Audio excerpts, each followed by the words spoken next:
Okay. All right. Well, welcome everyone. I'm Mindy West. I'm a volunteer with AARP in Maryland. I speak on fraud a lot with them and also for another organization. So thank you for joining us today. And today, what I'd like to do is familiarize you with AARP's Fraud Watch Network. It has a lot of tools and resources to help consumers prevent getting scammed. And also, if you or someone you love is a victim of a fraud, there are resources and guidance available to help them navigate through that mess. So, Eleanor, you can move to the first slide, please. So, as you know, probably, scammers steal billions from unsuspecting customers yearly, with a huge impact both on the victims and on their families. So, one thing that I was always curious about was why was it that AARP has such an extensive fraud watch network? And by the way, you can find it at aarp.org/fraud watch network. So I encourage you to go there after this call is over.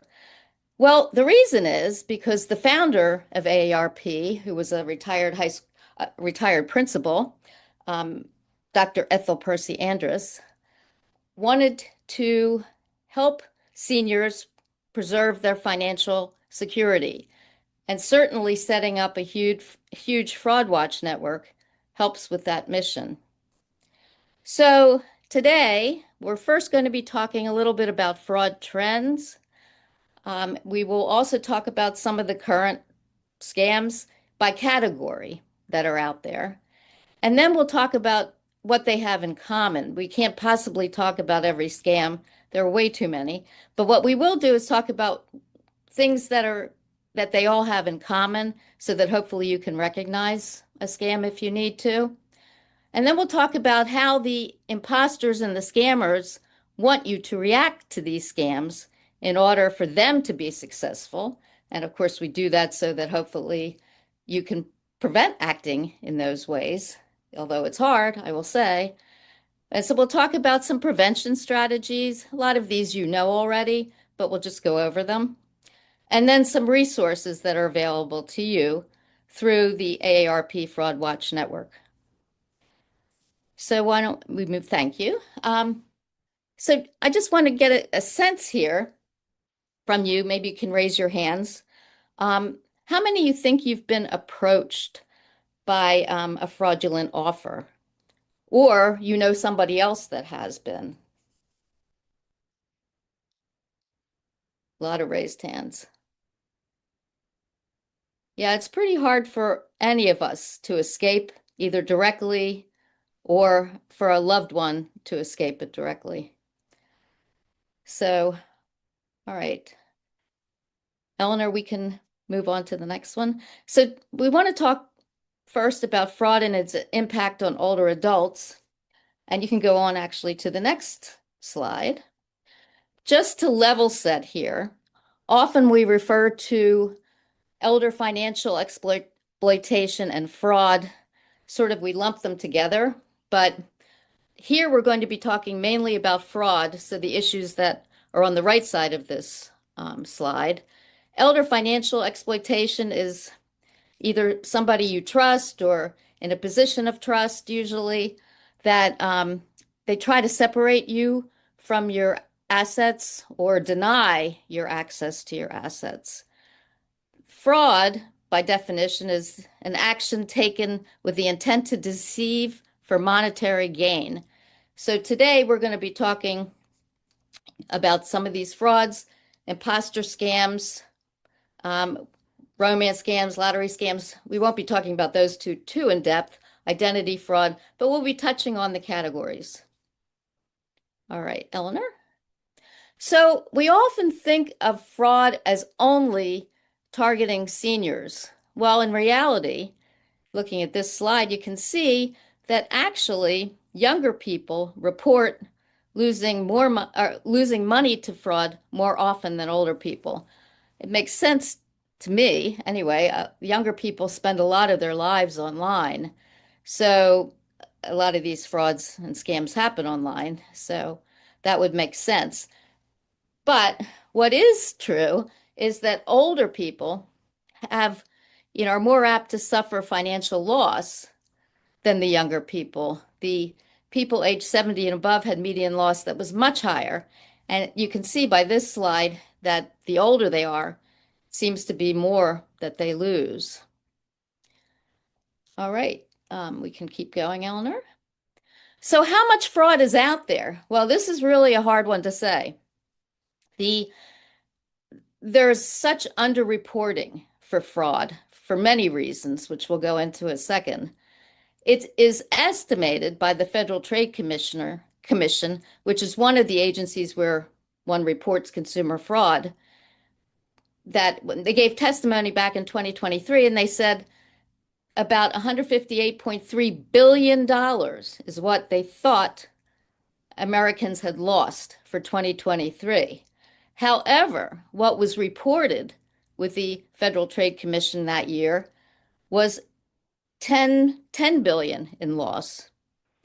So that is a huge discrepancy. And what they estimated elder fraud to be was 61.5 billion that year.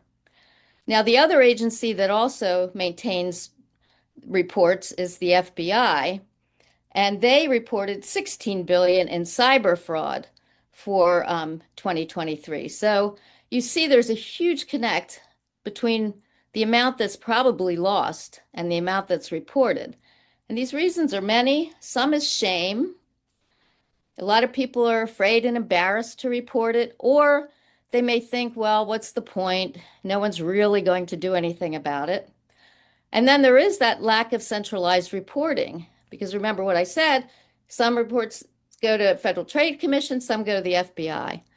So there's several reasons, but clearly it is quite underreported, and there is a huge financial impact on Americans each year. Okay. So let's talk about some of the top scams that are out there.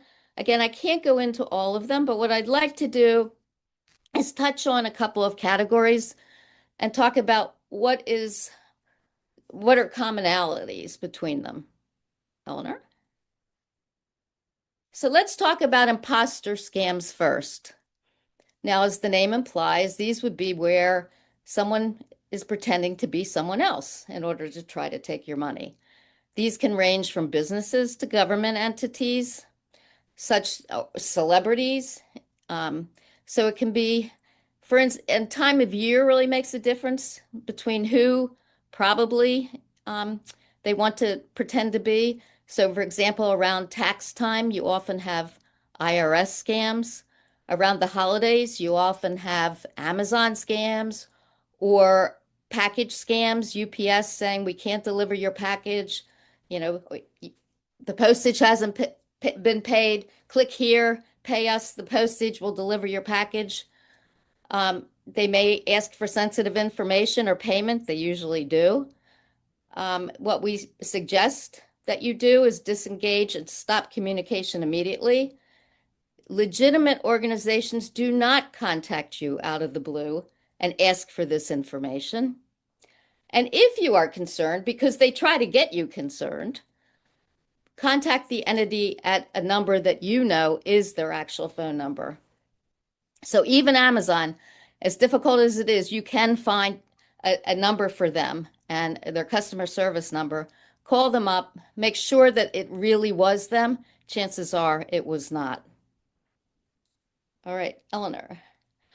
Bank impersonator scams. This one's truly frightening. My daughter just told me she knew somebody who lost their life savings to this one. It's, again, some call out of the blue, so it's always unexpected. There's usually something very frightening. They're trying to get you really frightened with whatever they claim. Maybe it's somebody's taken over your bank account. Maybe they want to connect you, therefore, to the fraud department. And then, and I'm sure some of you have seen this, they'll say to you, all right, we're going to we're going to send you a one-time passcode. Now, they've already separately contacted your bank. They probably know enough about you to know where you bank to get that passcode. And so that's why so many of you, and I'm sure you've seen it, when you go to enter your passcode that your bank does send when you've asked for it, they'll say, do not provide this to anyone, because what this banking scam is, they take that code. Once you give it to them, when they ask you for it, then they have access to your bank account. So please don't do that. Hang up. Don't click on any links from someone you might get that claims to be your bank.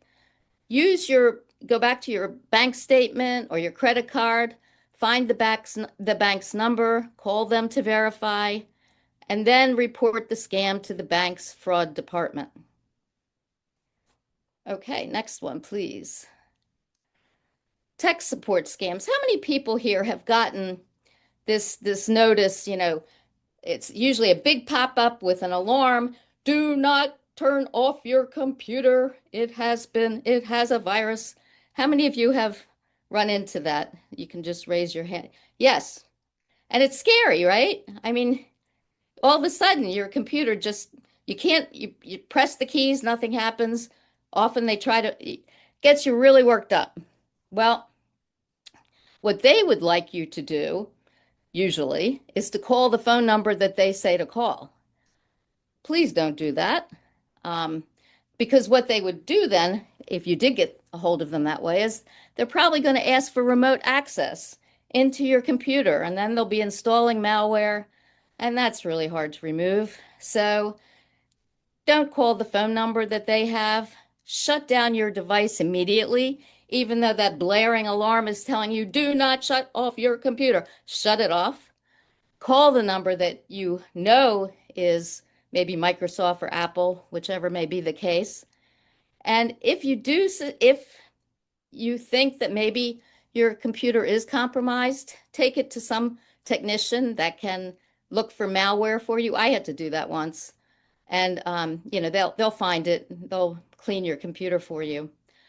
And make sure, as a general rule, that you make sure your software gets updated regularly and that you have electronics and antivirus software on your computer. Okay. Financial grooming. So I view this one as playing the long game. This is where someone tries to gain your trust over some time period. Now, it may be, an email that you get from somebody claiming to be an investment advisor, wants you to invest with them. It may be part of a romance scam where somebody gains your trust through, being in love with you, and you chat long term with that person.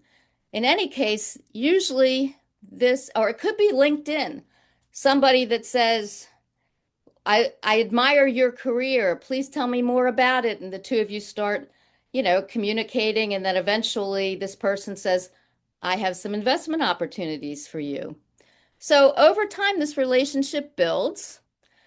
It could be sharing crypto investing success, making you think that, yes, this person really is a successful advisor. Maybe if you trust them enough, they may even give you an example of something that does work well. Helps you set up an account, promises big gains, and then all of a sudden you can't withdraw that money that you put in. It's a horror show in terms of your finances. So please be wary of unsolicited messages. Don't respond. Research any investment opportunity before committing your funds or providing banking info, and report the situation immediately. So, all right, we're going to switch gears here a little bit because we're going to talk about one of the, and I'm sure you've all heard about it, artificial intelligence. This slide just shows that there's really two different kinds. There's the kind that's been around for a long time, which we refer to as predictive artificial intelligence. That's the kind if you are driving in your car and you have your GPS on and you say, well, how long is it going to be till I get to my destination? The predictive AI in GP uses the data that it's getting from the highway, and it tells you you'll be there in 1 hour, 2 hours. So it's predictive, it's based on data. Generative AI, which we're going to focus on, is created new content, whether they're writing a letter for you, whether they are making art. There's some that are really amazing at making art. There's also some that are really amazing at making counterfeit websites and making the logos look very real. So that's the kind we're talking about here. I do want to mention to you that AARP has an excellent, excellent brochure that you could get at aarp.org that talks about artificial intelligence and many of the positive ways that we can expect AI to be used, such as for nutrition, for health, for wonderful positive ways. Well, right now during a fraud lecture, we're obviously going to be talking about some of the negative ways. So, Eleanor, if we could do the next slide, please. So, some of the negative ways, and I'm sure you've heard about situations because they're frightening. Voice cloning.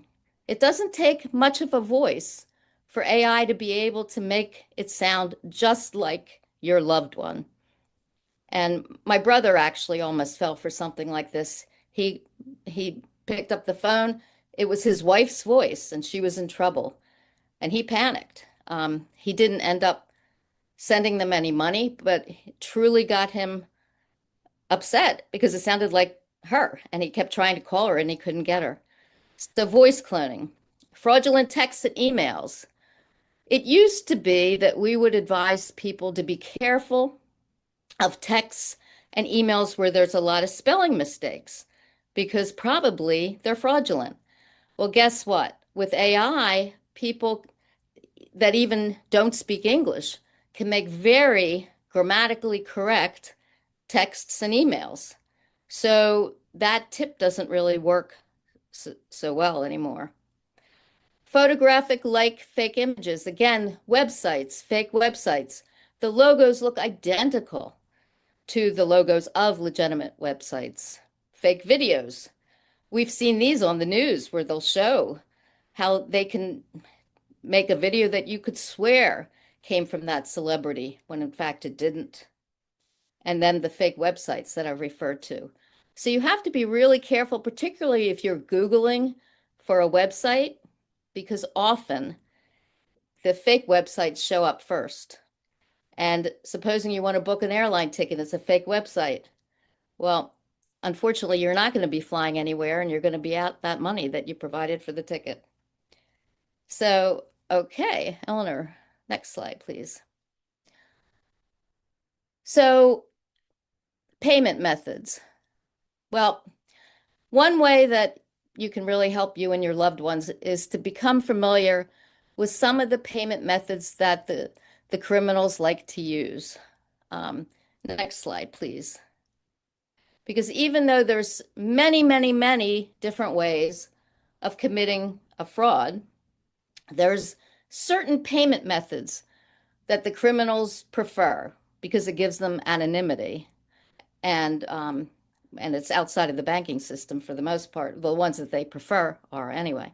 So, you know, maybe there's an offer that you were tempted to take or something you almost thought about, and then all of a sudden you say, wait a minute, they're asking for me to pay in cryptocurrency. Well, how in the world do I do that? Or they want me to pay this with gift cards. That seems kind of weird. So it's helpful to know what they like to use.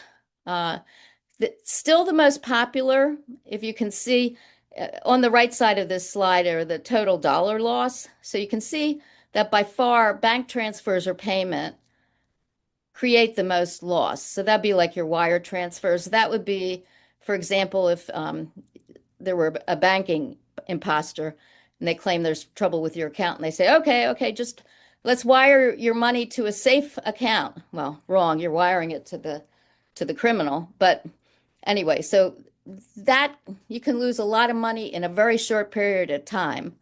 And then they usually send it out of the country so you can't get it back. Crypto, you can see, is the next largest loss. So, and gift cards is on there, not as much. You see that credit cards, in terms of the number of reports, is the largest number. So, one thing I'll just put a plug in here. If you are going to buy something online, particularly from a social media site, and you decide you really need to have that product, please use a credit card. Credit cards have the most protections consumer-wise. Debit cards still have some protections, but they're also into your bank account right away, so it's a little less. And then, of course, there's no consumer protections when it comes to gift cards or third peer-to-peer payments, which we're going to talk about in a second, or crypto or gift cards. Next slide, please, Eleanor. So, all right, let's talk about gift cards. Why do criminals like them? Well, they are virtually untraceable. They're available. Usually you can walk into your local drugstore, you can walk into your supermarket. There's a whole rack of these things. So if the criminals say, I mean, you don't know they're a criminal yet, but they want you to move funds for them in these gift cards, they're very easy for you to obtain. And then they're easily converted to cash or crypto, and it can be large amounts of money. Gift cards don't tend to go up above $500, so it would take a lot of them. But anyway, and so just be aware if somebody's asking for you to go to your pharmacy or to your grocery store and pay with a gift card, please think twice. And I've even seen warnings now up on the gift card section of these stores, warning you if you've been asked to buy a gift card for someone, there could be a problem. So take that warning seriously. And Eleanor, next. And then crypto. And again, there's a really good brochure on aarp.org site about cryptocurrency. For those of you that want to learn more about it, it's quite fascinating, actually. But it's definitely the fastest growing fraud vector payment form for general fraud and also for these investment schemes that I was talking about. And there's crypto ATM machines pretty much all over the place.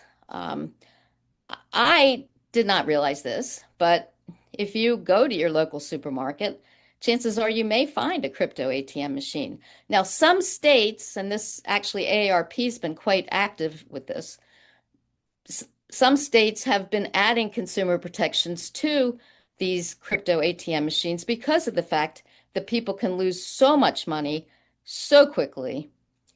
And these are outside of the banking system. There are no consumer protections whatsoever. Once your money is sent via one of these machines, there's no chance of you getting it back, basically, unless the arrest and they are able to retrieve the funds that way. So the criminals really take advantage of the fact that there's very little understanding of crypto and of these ATM machines.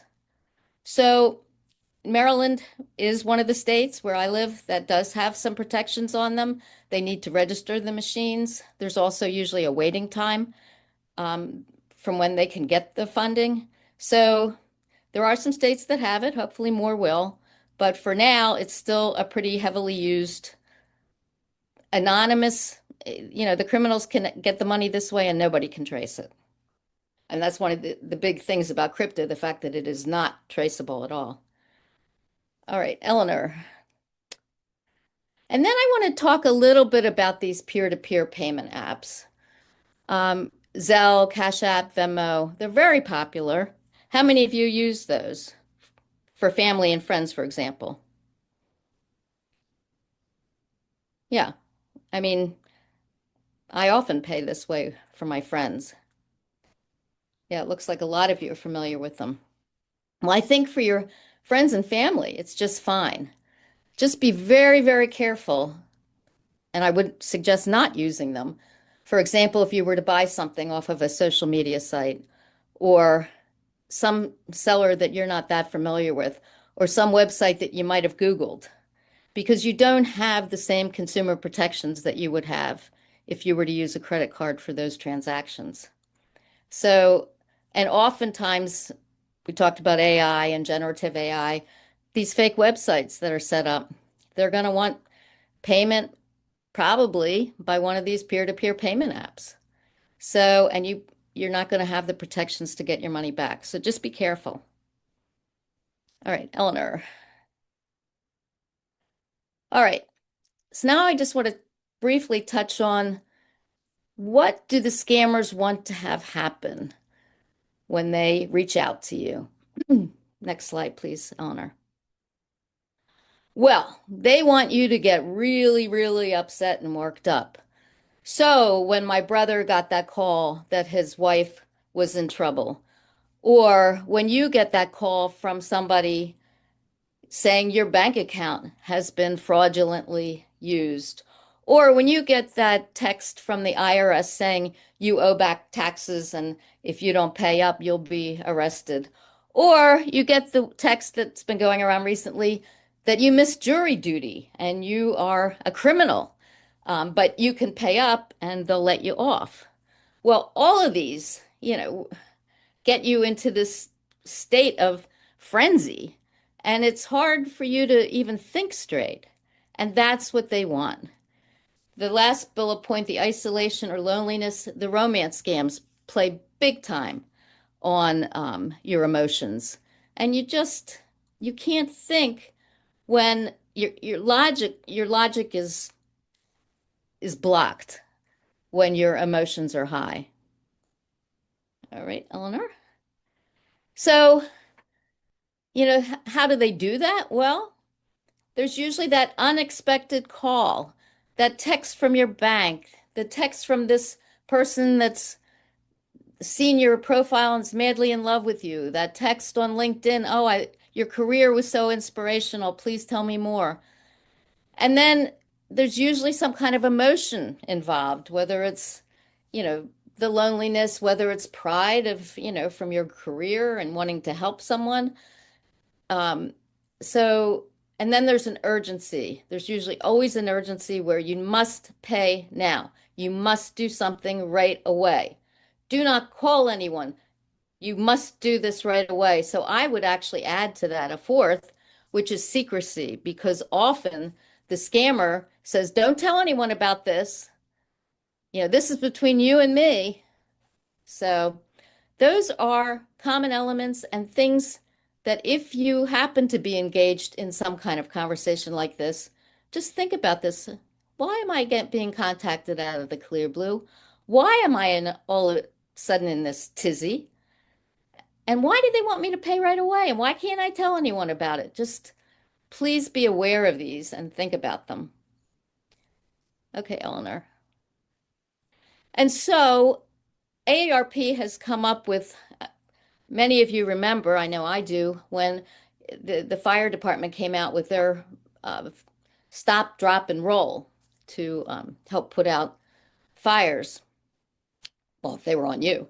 So here AARP says, well, pause, reflect, protect. First, you get this call out of the blue. Well, think about that for a minute. Why are they calling me? Would they call me? No, they probably wouldn't call me. So pause and reflect. Think about that. And then protect. Make sure that your accounts are secure. Make sure if you're in question that you call a reliable number to check rather than clicking on a link. And I would add to this actually also a fourth, report. If there's any chance that this could have been a scam, report it. And for that, you can call the AARP Fraud Watch Network. They have a hotline, and I'll be giving you the number in a later slide. So call them and ask, double check. All right, Eleanor? All right, and fraud prevention strategies. A lot of us are familiar with these. The extent to we actually practice them all, well, it varies. But okay, Eleanor? We need to use better passwords. We need to change them frequently. Now, many websites will ask you if you want us to do a multi-factor authentication, which means to check several ways to make sure it's really you. So often they'll send you a separate text or something along those lines, or have a secret password. I know, like my bank does that. You should review your credit report and frequently. And if you suspect something, you could set up a credit freeze on your account. Um, there's a brochure up on the AARP website that talks about how to set a credit freeze. I've had one in place ever since I used to work for the government, and many years ago now, probably at least 10, the OPM site where all of our data was housed uh, was frauded or defrauded. So I've had a credit freeze on my account ever since then. Make sure you set up automatic software updates. And again, don't click on links or answer unknown calls. Um, Sometimes people will say, well, they like to answer these unknown calls because they like to sort of engage in a fun dialogue with these people. I suggest don't answer it at all because it can just get you in trouble. So I suggest don't answer it. If they really need to get a hold of you, they will leave a voicemail. Okay, Eleanor. All right, Ensign Diff, we know we need to shred anything that's yes, somebody actually I'm going to stop here for a second. Somebody put into chat that they use a password manager, and that is excellent. And I suggest using those. There are apps you can get that manage your passwords, and that's an excellent way to manage it because obviously we can't remember all those passwords, and then you don't want to use the same one for all your websites, that's for sure. All right, shred. We know that's important. Carry your mail to the post office. It's not too long ago, at least in our area, where we had a lot of issues with the blue mailboxes that are everywhere, where people were stealing checks and changing information. In fact, in my area, it was actually a post office worker that ended up being charged with changing the checks. So make sure you carry them to the post office. That wouldn't have helped in that case, but there are ways you can prevent that from happening, or bank online and use fewer checks. That's really one of the best ways these days. The peer-to-peer apps that we were talking about, your Venmo, your PayPal, make sure you use them safely with trusted people. And change your password on your Wi-Fi router. Don't just use the one that they send you um, with your router. And then be careful about social media accounts too, particularly if you use your pet's name, for example, in a lot of your passwords, and then you have your pet's name all over the place in social media. Just be careful. Yes, always update your antivirus. That was just what someone mentioned in chat. You can get an IRS PIN for your returns. Make sure your phone numbers are on donotcall.gov and create a backup of your data. All right, Eleanor. And here are some helpful sites that you may want to write down. Again, the AARP.org Fraud Watch Network, many resources. It's also home to it's put out weekly, this podcast, trying to remember, the Perfect Scam. This week's is on cyber. Last week's, I think, was on pet scams. So anyway, weekly you can get this podcast that's pretty, and you can sign up for alerts and also get, the podcast. The helpline that I mentioned, if you get a weird phone call or a text or an email and you'd like a second opinion, the AARP's Fraud Watch Network is available. They're from 8 a.m. to 8 p.m. Eastern Time, Monday through Friday, 877-908-3360. Also, there is a fraud victim support that you can access through AARP. You don't need to be a member for any of those three. And there's also, you may want to look at this fraud narrative change. If you'll recall in the beginning slide, I talked about shame being one reason that a lot of people don't report scams. And this is an effort by AARP to change the whole narrative of how we look at these scams. Instead of saying, oh yeah, I fell for this, or how could you fall for that, people will say, well, you know what? This is a crime. This was a criminal. just like if you were held up at gunpoint, you've lost money that also through a scam. So this is also a crime, and we need to get rid of the shame that's associated with this, and hopefully we'll have more people report and more criminals found. And then, Eleanor, I think there's also this, if you have a question, there is on the aarp.org site, you can type um, your question in here. For this, you do need to be a member of AARP because in a couple of days they will send you a personalized answer to your question. They also have categories of questions so you can see if your question's already be answered. So this is a free tool. It's also very an important tool. And I believe with that, there's one more slide.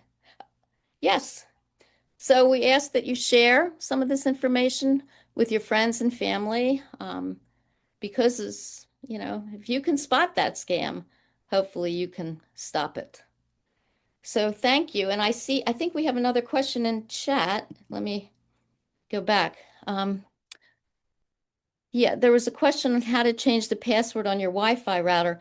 Well, my guess is each router's a little different, but for mine, I was able to change it automatically when I set up my Wi-Fi. So I would suggest calling whatever, well, somebody's already answering for me. Thank you so much. This is a great crowd. Find the manual on your router, and it just showed you where to find your password and how to change it. So there you go.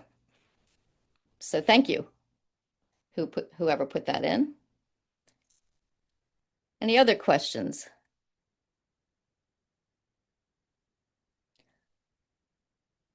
All right. With that, I just want to thank you very much for attending this session, and I wish you all